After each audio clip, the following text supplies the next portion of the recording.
A Sydney man has been diagnosed with a strain of mad cow disease and is so sick he could die at any minute. The victim, Frank Burton, is unable to move or speak, and right now no one can tell his distraught family how he caught the disease. Amanda Hart is at Royal Prince Alfred Hospital where the patient is in isolation. Amanda, we should stress that this is not the strain that is spread through contaminated beef, but it is just as deadly.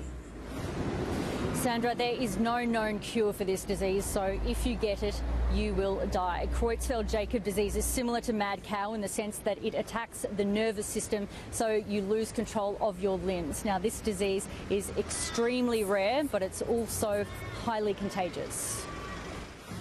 It all happened so quickly. In just 5.5 weeks, Frank Burton was transformed from the bubbly, cheeky bloke you see in these photos to a man barely clinging to life. It's just bizarre, Amanda. It is just bizarre.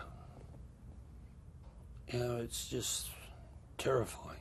The 63-year-old has contracted one of the deadliest, most horrible illnesses imaginable, Creutzfeldt-Jakob disease. It's a form of mad cow. Old, withered, old before his time. He can't dress himself, he can't feed himself, and is in need of 24/7, 7-day-a-week care. When Peter Coggoy saw his mate in hospital, he was shocked and brought to tears. He says while Frank's a fighter, he's got little chance of beating this. He's been given days left to live, weeks if he's lucky.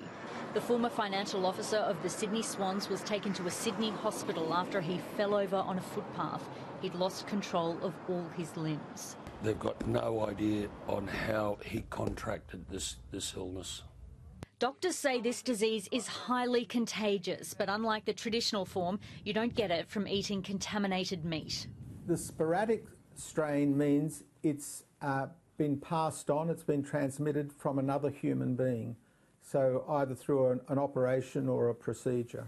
It often lays dormant in the body for decades. Frank is in an isolation ward here at a Sydney hospital. Now, this disease is so rare, you've got a 1 in a million chance of contracting it. The substance that transmits the disease withstands quite high temperatures.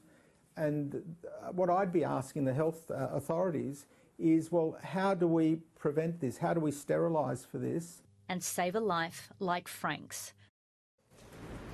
Now, Frank's friends hope that through this tragedy, more attention can be brought to this extremely rare disease and hopefully a cure can be found. Indeed, Amanda Hart, thank you.